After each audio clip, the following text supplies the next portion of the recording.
Good morning, good morning, good morning. Good morning, good morning, good morning, good morning, good morning, good morning. Good morning. Good morning. Good morning. Good morning, good morning, good morning, good morning. Good morning, good morning, good morning, good morning. Good morning, good morning, good morning, good morning. Good morning, good morning, good morning, good morning. Good morning. Well, happy Friday. We all made it. I'll just put it that way. We all made it to Friday, and thank God for it. I want to say happy Mother's Day weekend. Let me start there so I don't forget. I want to say happy Mother's Day weekend to all of the mothers. I also want to say happy Mother's Day to women who have tried to conceive but have not conceived. I also want to say happy Mother's Day to women who have adopted children. You two are mothers. I want to say happy Mother's Day to all the godmothers, women who have taken children on and mothered them from their heart. I want to say happy Mother's Day to you as well. I also want to acknowledge, as someone reminded me, that not everybody is having a good Mother's Day weekend because of either, their parent has gone on to be with the Lord, or maybe their parent was absent, or maybe their parent was abusive and they're still working through those issues. So please, as you say Happy Mother's Day this weekend, please also be mindful of the other states that people are in when they consider the term mother. Not everybody has happy memories around that term. And the same thing is going to be for Father's Day, right? So just keep that in mind as you're doing your the celebrations and the well wishes. Yeah, just keep that in mind. All right. So I hope I covered all bases, but I do want to say to the wonderful mothers out there, fantastic mothers, women who have taken children into their heart, into their homes, into their lives, who have nourished those relationships. I want to say happy Mother's Day to you as well. Well, I don't intend to be long. I'm actually going to be reading from a magazine today because it has several good articles in it. We're taking a break from the cash capital credit and we're doing healthy, wealthy, wise because I want to share with you some food myths, some things about sugar that could be making you sick. I want to share with you some information about phone scams because we know we're going into the summer and the scammers start coming out. And I also want to share with you some news in medicine and an article about 3D body parts that are being created by 3D machines. And I think yesterday I saw where a army soldier lost her ear and needed a new ear, and doctors figured out a way to regrow the cartilage out of her arm so they can pull it out of her arm and attach it to her ear. So there's all kinds of different things going on in the world in the field of health, medicine, and science. So we're going to talk a little bit about that today. But I wanted to start out by talking about two things that recently happened. I said I was going to try to fit them in, find a way to share those with you, and I think this would be a good day to do it since I'm not going to be long today. The first thing is if you are a person who is a dreamer, dreams are something that you should not ignore, right? Depending on your sleep pattern, sometimes people can fall into deep sleep very quickly and they have a series of dreams. Make sure that if you are a dreamer and you remember your dreams and they're very vivid, make sure you write down your dreams. If you know that you are a dreamer, make sure you keep a journal and a pen near you somewhere at nighttime. All right. So that if you wake up in the middle of the night, or you wake up and you still remember the parts of your dream very clearly, go ahead and write them down and then ask God to speak to you about your dreams. I had a very interesting dream. I know some dreamers, their dreams are strictly to help them better pray or to better intercede about certain things. I know for some people, like myself, I don't dream at all unless what I'm dreaming about is something I need to pray about, or unless I dream about something that is going to happen, and it does happen. So that has been my experience my whole life, that if I have a dream and I remember it in explicit detail, it's going to happen. Sometimes I don't have a date of when it's going to happen, but it does happen. So I had a dream this week, and as I was dreaming, it was a very weird dream because I never had a dream like this before. In the dream, I saw a word, and the word was being spelled out. And while it was being spelled out, I could hear the sound of the word in my ear, and it just kept reverberating. And then I heard another voice in the dream saying, "The Lord will do great wonders in this place." And I was like, "What?" And it was like immediately I woke up in the middle of the night and I had no idea what the word was. So, of course, because I could hear it and I could see the spelling of it in my dream, I actually went to Google, typed in the word, and it came up for a place. It was tied to a place called Riga, Latvia, Riga, and the country was Latvia. And I know that's in like Europe, UK. And then I remembered that a friend of mine, he and his wife, they do missions work, and they were actually doing a tour of Europe. And I think they had been there like a couple of weeks ago. But it was just very, very weird that a word I'd never seen or heard before appeared in my dream. I got up, I Googled it, and it happened to be in the very, tied to the very region and place that they were in. So I knew that it either had to do with the work they were doing there, or it had to do with something that the Lord is getting ready to do in the country of Latvia. So I began to pray into that. I began to pray that God would bless that country. I began to pray for all of that country's systems, like its political system, its financial system, the food, the science, the agriculture, all of that. And then I sent a message to that couple, letting them know that I had had a dream about that particular country. So I did pretty much everything that I felt that I needed to do regarding that country, and then I felt peace about it, and then I went back to sleep. So that was my experience this week in terms of dreams. And I want to encourage you, if you are a dreamer, to not let those things slip out of your mind, but to be more conscious about what you're dreaming about.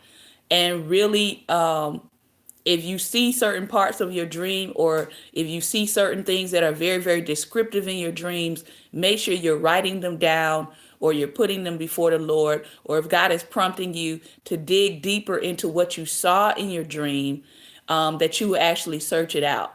Because I know a lot of times people will say, "Man, I had a crazy dream last night." And then you say, "Well, what was it about?" And they were like, "I don't know. I just turned over and went back to sleep." But I want to encourage you in this hour, especially if you are a believer, to not just turn back over and go to sleep. I know it's very tempting, but God could be trying to show you something through your dream, either for yourself or for someone that you're connected to, or it could be about something that is getting ready to happen in the future. So I want to share that. Then I told you all that Judy, she said, but I never get the revelation about it. Pray for the revelation about your dreams. All right. That's something we can all do. If you're not getting revelation about your dreams at first, it is okay. Be consistent, be persistent. Be consistent in beginning to record your dreams. And I believe as you're faithful over that, God will begin to open up understanding to you around your dreams. The second thing I want to share with you all quickly was I told you that I was going to share with you about a issue of medical reparations that happened, and it was unexpected, and it was a good thing, and I was like, hallelujah. So I'm going to share that with you.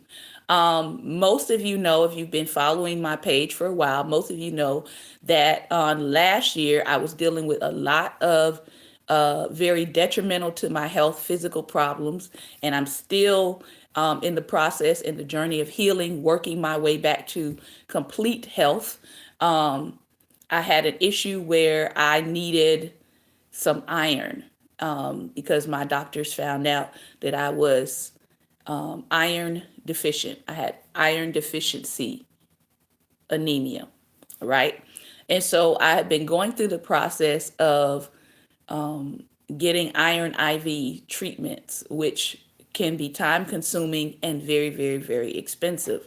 The treatments that I was getting were expensive to begin with, but as I went these past couple of weeks, and my doctor did a review, he realized that what was going to be my last treatment turned out not to be my last treatment. So now I have to continue, but the iron that they were giving me was not strong enough. It was not enough concentrated dose. And so they had to switch me to a different kind of iron to use. And that iron was going to cost even more than the iron that they were giving me, and my insurance did not cover it. So this was not a good thing. And so we're sitting there, and I began to have a conversation.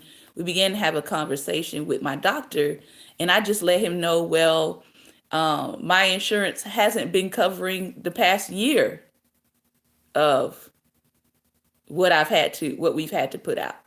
And my doctor looked at me, and he turned as red as my dress behind me. And he was like, what do you mean your insurance hasn't been covering this? I said, well, it has not been covering it. We've actually been paying out of pocket for it. And so he was like, bring me her information. So he had his other nurse come in. He's a Jewish man, and the nurse is a Caucasian lady. And so he brought my paperwork in, and he began to look at my insurance, and he said, well, no, it hasn't been covering anything. And as high as your deductibles are, you might as well not even have insurance. I said, yeah, we kind of get that. We understand that. But in our litigious so-called health insurance tax bill, if you don't have something, you're still going to get fined. At that point, you were still going to get fined on your taxes.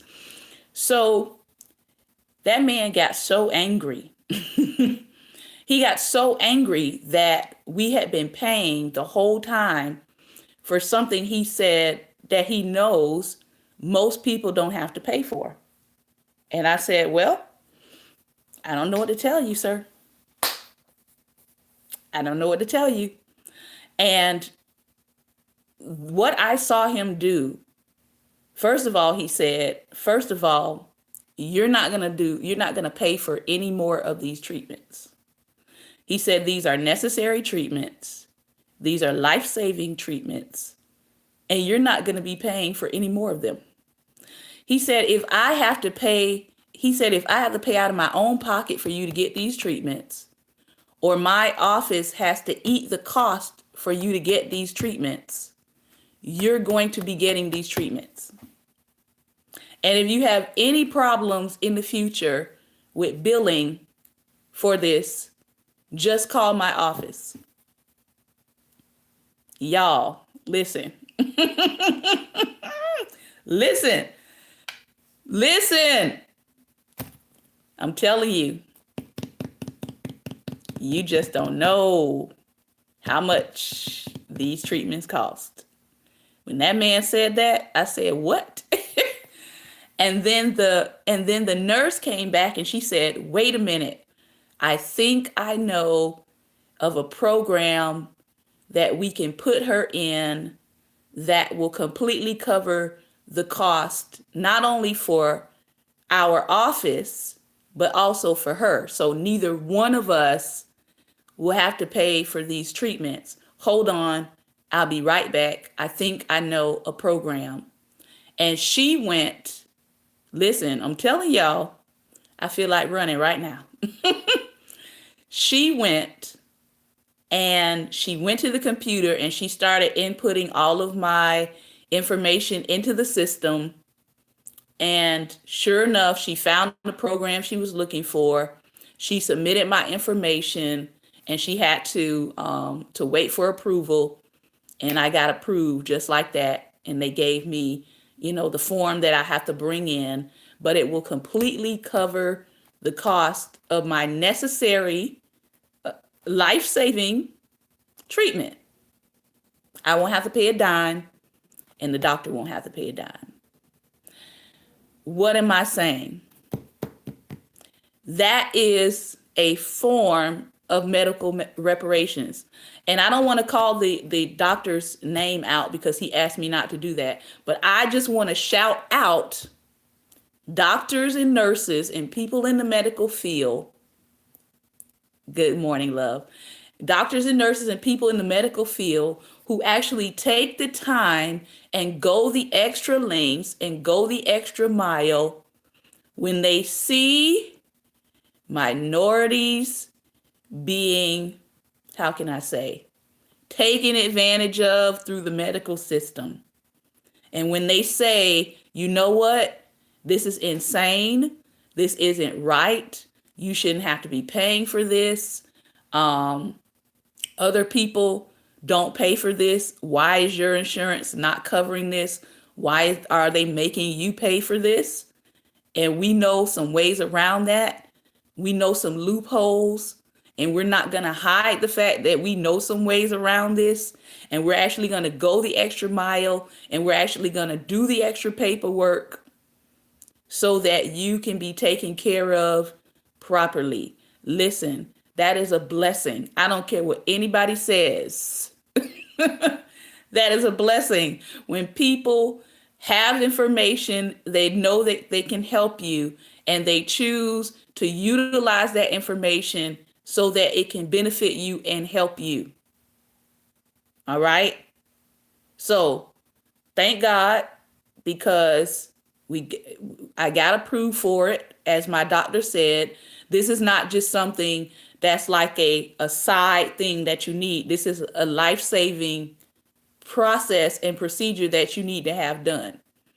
So I really appreciate my doctor for actually recognizing that this is a need. I appreciate my doctor for even being willing to eat the cost himself and have his office cover it and still treat me, because he didn't have to say that, and he certainly didn't have to do that.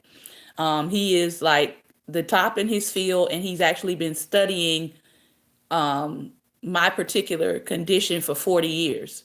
So I am very, very thankful and very appreciative that that is money that does no longer have to come out of our pocket and that can go to something else.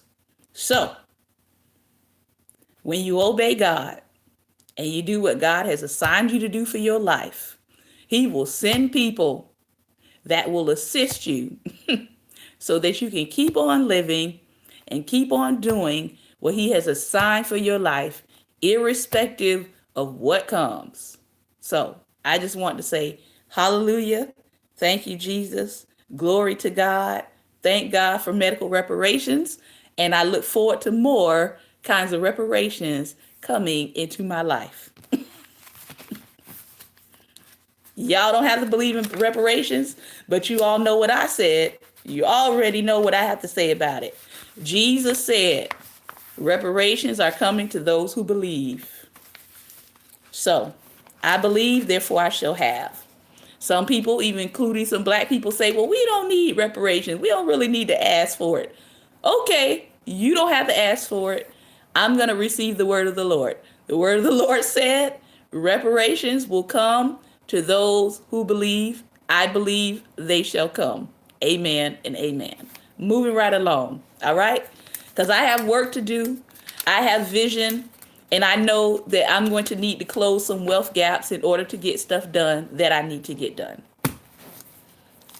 So let's talk about, I want to give you the information on phone scams.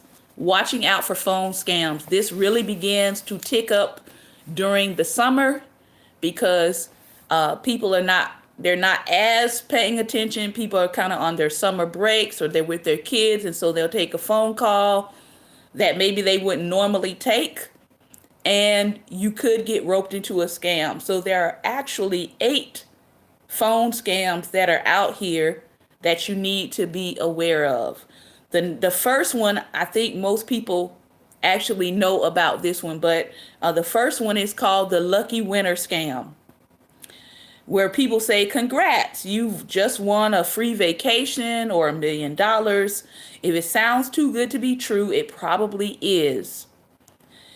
They might say they might say they're a legitimate lottery, or they might say it's a sweepstakes. But in a legitimate lottery or sweepstakes, you have to enter the contest somehow. All right. If you ever win a contest that you never entered, especially one with a prize worth millions of dollars, you're probably being scammed. All right. That's the first one. The second one is donation collections. All right. I tend to only give to reputable organizations or to people that I know and I have interacted with on a personal basis. All right. So I try to give to friends who may be running a charity, or they may be doing a walk for something and it's going to go to something. I try to give donations to people I know, as opposed to just giving random donations. Facebook, we know, has all kinds of donate buttons now. But even with that, I try to make sure that it's aligned with somebody that I know, so that if I have any questions, I can go to the person I know and say, hey, tell me a little bit more about this organization that you are wanting me to give to. What's the goal behind it, et cetera, et cetera. So with donations, especially online, you want to try to donate to things that can connect you to a person that you know, so that if you have any questions, you can ask them directly. Donation collections. When charities, political parties, and lobbyists request donations over the phone, show some healthy skepticism. Some will be legitimate, but many of them will not. All right? Risk being rude and say, send me more information. If it is a cause you care about, do a little digging online to figure out whether it's a real charity or actual political party. And if you have, like, I know my phone, I can still be talking on the phone, putting it on speakerphone, and still Google while the person is talking to actually see if they're a real organization. You can do that. Number 3 is tech support. We're talking phone scams for those of you coming in. Number 3 is tech support. If someone claiming to be from Microsoft or Apple or another tech company calls to ask whether you've had computer problems, just say no and hang up. No one is watching your computer for signs of a virus. Those scammers will not fix the problem. They will make it worse by installing malware onto your computer. People are out here handing out, trying to give their IP number and all of this stuff over the phone. They're trying to actually add a virus to your computer, not take it away. Number 4, this is called Can You Hear Me? If you pick up the phone and the caller starts by asking, can you hear me? Take a pause.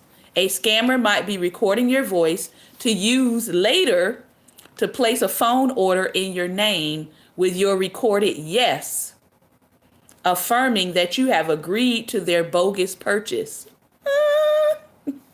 Even if it looks as if the call is from someone you know, just be safe. Rephrase your answer to, I hear you just fine. All right?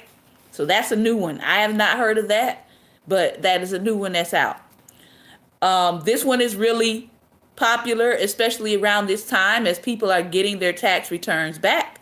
IRS impersonators.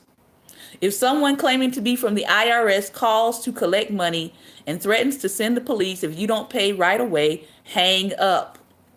The initial way the IRS will get in touch with you is in the mail on official letterhead. The IRS will never demand immediate payment over the phone.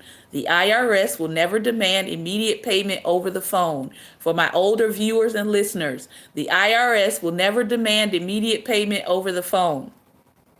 Got it? Good. Number 6, bank calls. Bank calls. The IRS will not call, but your bank might call you. If someone claiming to be from your bank calls to ask you to confirm whether transactions are legitimate, it's safe to give a yes or no answer, but don't give up any more information than that. Then, to verify whether the call is for real, flip your credit or debit card over, call the customer service number listed there, and ask whether they just called you. All right? Here's another one. One ring. Ever rush to answer your phone only to realize the caller hung up after one ring? Don't let your curiosity get the best of you and call back, even if the number looks familiar. Robocalls can mimic local area codes or names of specific organizations. Calling back verifies your number belongs to a real person.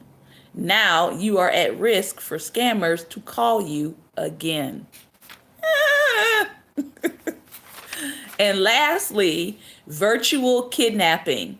A call from a supposed kidnapper who claims to have a loved one is horrifying. But don't jump to pay a ransom. Scammers preying on fear are cold calling numbers, even going as far as having someone screaming in the background. Be extra skeptical if the caller tries to keep you on the line to make sure you've got the cash. Rule of thumb with kidnappers is they want to get off the phone as quickly as possible to avoid being caught or bugged. All right? So be aware of those phone scams for the summer. Watch out. Pay attention. So let's talk about food real quick. We're going to talk about frozen food, and then we're going to talk about 25 ways sugar might be making you sick. I know most of us are trying to slow down on our sugar intake because we need to be eating more greens, more vegetables, more fruit. But we know fruit itself also has natural sugar. So let's take a look first at frozen food myths. Just because it's frozen doesn't mean it's not healthy or tasty.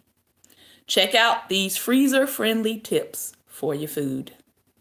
Myth number 1, frozen fruits and vegetables aren't as healthy as fresh ones. These fruits and veggies are often picked at peak ripeness and then flash frozen within 6 to 10 hours. The freezing locks in the nutritional value. So if you're like me and you like to make your own smoothies, see if you can get your fruit frozen. I now like to buy my fruit frozen as opposed to some of the fresh produce because it spoils very quickly. So you can transition, if you're making smoothies, you can transition into your frozen fruit. All right. Myth number 2. It's safe to thaw food on the counter. This is probably the biggest culprit of unsafe thawing, says a dietitian. According to the Academy of Nutrition and Dietetics, thaw food in the refrigerator instead, where it will be safe from the danger zone temperatures between 40 degrees Fahrenheit and 140 degrees Fahrenheit, at which bacteria can thrive. Of course, defrosting in the fridge takes longer, so plan ahead. If you're like me, especially if you are defrosting something like meat, you can actually put it in a pan of water, which kind of helps your thawing out and your defrosting a little bit faster, and put it in your refrigerator. Myth number 3, frozen food is high in sodium or high in salt. Many manufacturers are taking a cue from the health conscious consumers and they're trying to cut the salt content. So scan the label and you might be surprised by how little salt is added. Myth number 4, running hot water over food will thaw it safely. On the contrary, this could cause health issues. Parts of your food item can be frozen while other parts are hot and might even start to cook. Not only could that mean uneven cooking, but some food could enter the temperature danger zone. If you can't wait for food to thaw in the fridge, the USDA recommends placing a frozen food in a bowl of cold water and changing the water every hour. That's kind of how my mother taught us growing up. But yeah, glad the USDA recommends it. Myth number 5. Refreezing food is unsafe. As long as you thawed your food in the refrigerator, you can actually put it back in the freezer if you have not used it. Just beware that its quality could degrade after the second freezing time. All right. Myth number 6, food should go straight into the freezer. Just because chicken breasts were wrapped at the store doesn't mean they're freezer ready. Typical meat wrappers let in airflow, creating an entryway for bacteria and lowering the quality of the meat. Rewrap the food in butcher or freezer paper and push out as much air as you can before freezing. As for fresh vegetables, blanch them before freezing. The boiling water stops enzyme action that strips away the flavor and crispness from your veggies. Myth number 7, once you've hit a food sell-by date, you shouldn't freeze it. Grocery stores use sell-by dates to make sure they're rotating their inventory, and use-by date indicates a product's peak quality, but neither is a safety guide. Popping food in the freezer on those dates will not have a consequence to your health. Myth number 8, frozen food expires. The site foodsafety.gov lists guidelines for how long to keep items in the freezer. For instance, 2 to 6 months for leftover cooked meat, but that's just for quality, not safety. Frozen food pretty much remains safe indefinitely. Myth number 9, you can't freeze everything. In terms of safety, there's really nothing you can't freeze. It just comes down to quality. The texture of some foods, such as milk and cheese, might change after a bit of freezing, but they're still perfectly safe to eat. All right? So for all of you cooks out here for the weekend, keep those things in mind. All right, we're moving on to sugar. And then we're going to end with, I don't think we're going to get to World of Medicine. I might do that next week. But we're going to talk about these 3D body parts that they are building from machines. 25 ways sugar is making you sick. Harvard University researchers studied thousands of American adults over 15 years and found that those who consumed 25% or more of their daily calories from added sugar were more than twice as likely to die from heart disease as those whose diets included less than 10% of added sugar a day. So what were some of the biggest sugar sources? Sweetened beverages, fruit drinks, treats such as muffins, dairy desserts such as ice cream. Number 2, no sugar added doesn't necessarily mean healthy. Even if a label says 100% juice, don't chug it with abandon. The drink may have no added sweeteners, but its naturally occurring sugars are far more concentrated than what you would find in a piece of fruit. Unlike oranges and apples, which are also high in fiber, juice offers empty calories and it is of minimal nutritional value.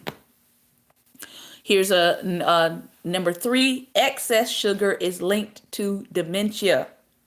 This is not good.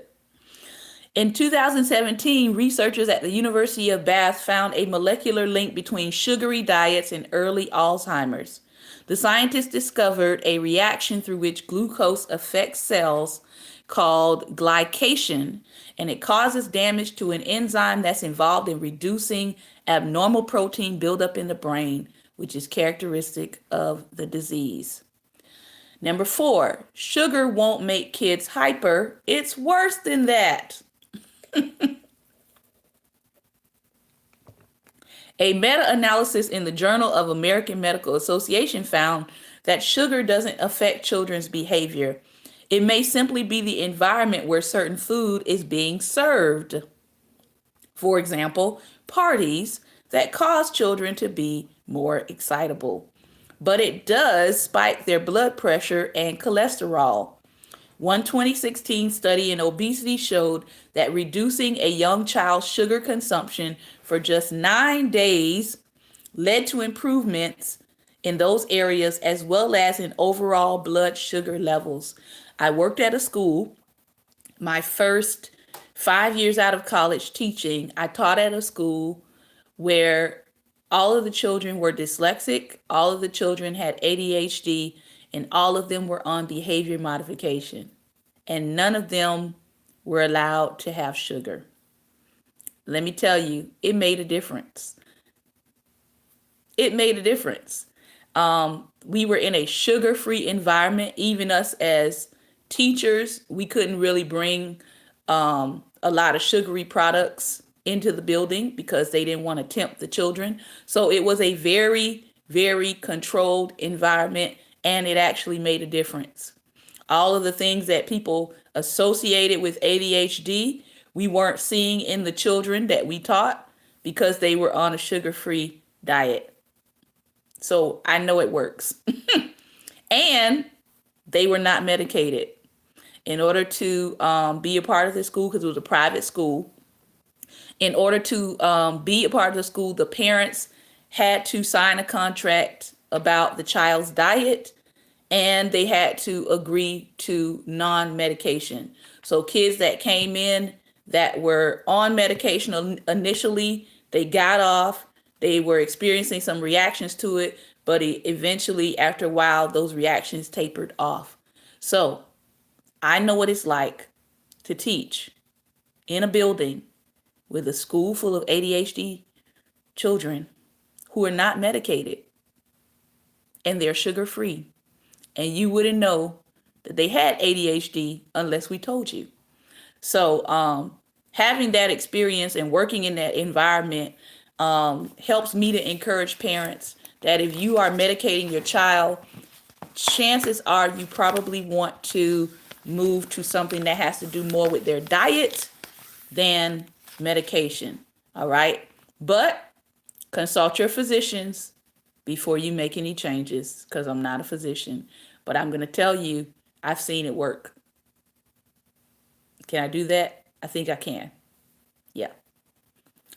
Number 5, snacks that sneak in the sugar. For those of us who are trying to watch our sugar content, here are 5 convenient foods that may appear to be healthy, but often they contain startling amounts of sugar.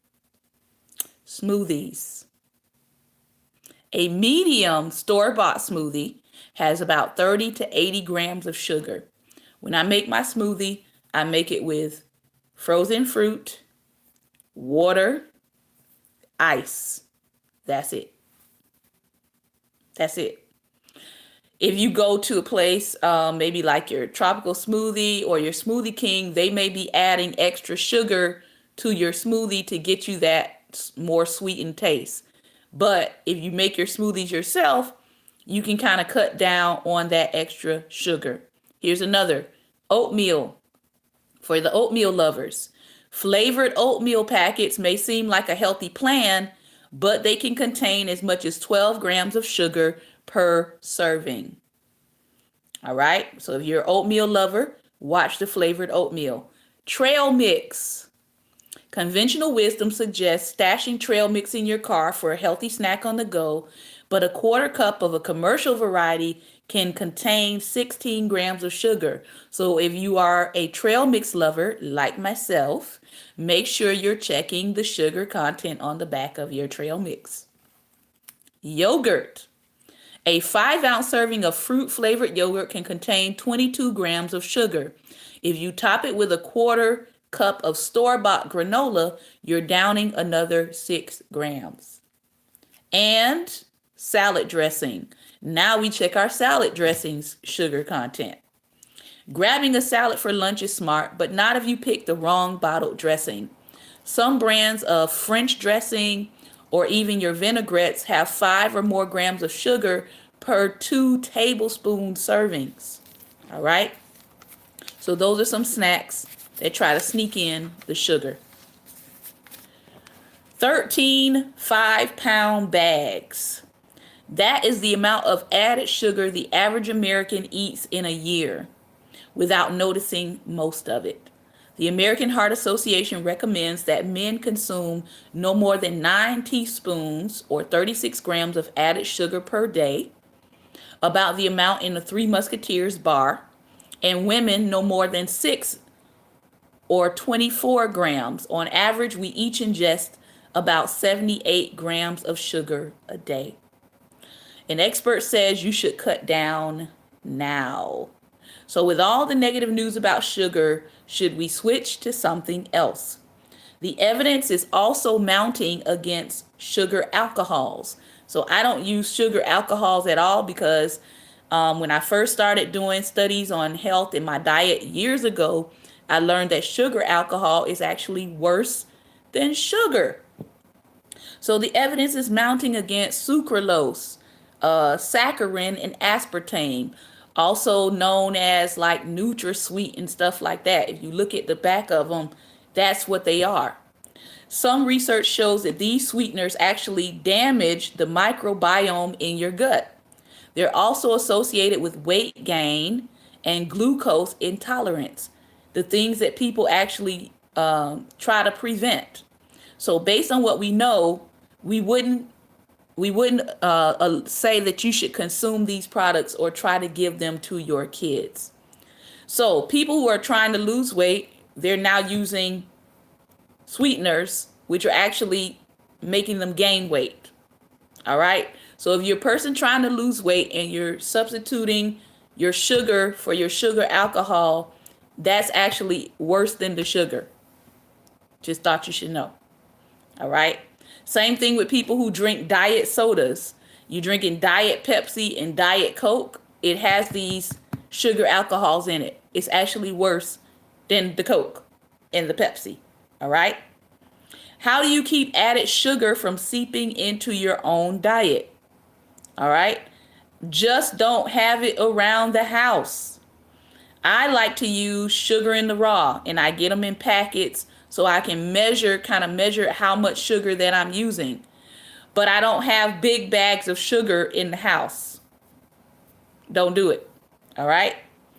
Once you start cutting back, you'll start to lose your sweet tooth. It's a palate phenomenon. It doesn't take long. You'll notice that you can suddenly taste natural sweetness in unprocessed food, and you'll start to find processed food unpleasant. I know that has been true for myself. I can't speak for my husband, but I know that has been true, that I notice a difference when I taste processed food now as opposed to anything that we're eating fresh. It does taste different. Sugar is as bad for your liver as alcohol. Unlike other forms of sugar, fructose is processed in the liver. Though it occurs naturally in fruit, we're still consuming too much of it, thanks to our penchant for foods that have fructose sweeteners added to it. It is leading to a rise in non-alcoholic fatty liver disease. One visible red flag is a sugar belly. Also looks like a beer belly. Why? The liver breaks down excess fructose and travels through the bloodstream and lodges around your midsection and internal organs. And like liver damage produced by alcohol, it also causes inflammation and scarring. All right? Healthier sweeteners are no better for you. Those trying to cut down on sugar may be drawn to studies that say that maple syrup is better or honey is better.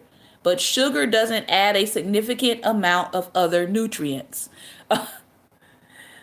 She says, as I look at my sugar belly. Yeah, we're all working on cutting down our sugar intake, because I don't want to be out here, working out for the summer, walking and running, doing my weightlifting, doing all my ab work, and I still look down and I see this sugar belly. And I'm like, why isn't it going anywhere? So we have to start cutting down on our sugar. All right. Sugar is sugar, so it's always best used in moderation, no matter what form it takes. All right. Cancer cells can be sugar friends. In case you didn't know this, ladies, especially African American women. All right. Cancer loves sugar. A research from the University of Texas at Dallas shows a link between sugar and squamous cell carcinoma, which is hard to treat and accounts for about a quarter of all lung cancers. All told, the study found 4 types of cell cancers consume a lot of sugar. Moving on. 4.6. This is the number of years you'll prematurely age yourself if you continue to drink sugary beverages every day. An effect comparable with being that of a regular smoker. So sugar, too much sugar in your system, too much consuming of it can make you age or look old. Sugar may keep you up at night. A 2016 study shows eating more sugar along with less fiber is associated with lighter, more disrupted, and less restorative sleep. All right. Number 14, we're still drinking too much liquid sugar. We are drinking less soda. Sales of carbonated drinks are at their lowest in 30 years. But the bad news is we have replaced it with other options that are just as unhealthy. Sales of flavored waters, teas, energy drinks, and sports beverages are all growing. Energy drinks contain about 30 grams of sugar. Sports drinks contain 40 grams, and your average flavored latte comes in at around 45 grams. So if you have one flavored latte a day, that means you're taking in about half of the sugar that you should have for the day. Yikes. Sugar messes with your cholesterol. A 2010 study found that as subjects' added sugar intake went up, their levels of HDL, their good cholesterol, dropped. 74%. That is the percent of packaged goods that contain added sugars. All right. They analyzed more than 85,000 food items sold in the United States, and 74% of them contain added sugars. Believe it or not, sugar can make you sad. Ending a bad day with a bowl of Ben & Jerry's may make you feel worse in the long run. In 2015, Columbia University Medical Center researchers found that postmenopausal women with high diets and added sugars and refined grains were at an increased risk of a new kind of onset depression, while the risk decreased in subjects who ate more fiber, whole grains, vegetables, and unprocessed foods. Some food labels can hide their sugar content. For the first time in 20 years, the FDA is revising nutrition labels for packaged foods to better highlight the links between diet and chronic diseases. A particularly welcome change is the way the new label lists sugar. So what's changed? Added sugars are called out separately from naturally occurring ones, and there's a new percentage of daily value for them. More than 10% of your total daily calories from added sugar is too much. So I'm going to show you what it looks like. So the new label, so you can see that, the new label is going to have a whole new section that tells you how much of the sugar has been added into your products. And if it says more than 10%, you might want to put it back on the shelf. All right. Can't believe we're almost our broadcast is almost done for today. All right. So what I'm going to do, Lady Judy, 1 second, I'll put it back up. What I'm going to do is I'm going to finish the sugar piece. And then next week, I'll come back with the news on new medicine and technology with the 3D body parts that are being grown from a computer. We'll talk about that next week. All right. So let me show that to you. All right. Can you see where the arrow is pointing? All right. So it's going to it'll be a new section down at the bottom that will actually say added. It will say total sugars, and then underneath that it will say includes added sugars, and it'll tell you how much more they are including. All right, so let me finish the sugar section and then we'll be done for the day. Beware, you may be eating sugar incognito. Here are 10 sneaky pseudonyms that also mean sugar that can be put on your packages. All right, these words also mean sugar. Amakaze or Amazaki, Amazaki, Amazake, carob powder is also sugar. Most of us know corn syrup is also sugar. Dextrose is also sugar. Evaporated cane juice is also sugar. Fructose or high fructose corn syrup is also sugar. Honey is also sugar, and maltose is also sugar. When I took a nutrition class, they just said, if it has OSE on the end, it's some kind of sugar. Sugar takes your breath away. Scientists have long suspected a link between sugar-sweetened beverages and asthma. After analyzing data from adults in the United States, they found that sure enough, adults who downed at least 2 of these drinks a day were more likely to have respiratory issues. Number 21, sweets could be worse than salt for hypertension. According to a study in the Journal of American Society of Nephrology in 2010, a high fructose diet can push your blood pressure over the threshold of 120/80, which is considered the upper end of normal. In a 2014 research review, medical experts argued that added sugar intake may have the most dramatic effect on blood pressure and, in fact, could be more detrimental to the heart than sodium. Of course, most of us have figured out by now that sugar is bad for our body index. Our BMI, researchers from the University of Reading, the University of Cambridge, and Arizona State University studied the sugar intake of 1,700 men and women from ages 39 to 77. According to the study published in 2015, they found that those who ate the most sugar were 54% more likely to be overweight and were also more likely to have underreported how much sugar they consumed. And as the dentist will tell you, sweet treats ruin your teeth. Your childhood dentist was right. Sugar causes cavities. You sip a sweet beverage, the bacteria in your mouth thrives on the sugar, which provides them with energy. These microorganisms multiply, creating a film of plaque on the surface of your teeth. The plaque produces an acid that dissolves the minerals that make up the hard surface of your teeth. The longer the plaque builds up, the worse the damage will be. Tiny holes will begin to appear and expand until they become cavities. 24. Sugar can make your gums bleed. Now, that's something I didn't know. Most kids grow up learning about the connection between candy and cavities, but it turns out a high sugar diet also can inflame your gums and increase your risk of periodontal disease. And lastly, you might be addicted to sugar.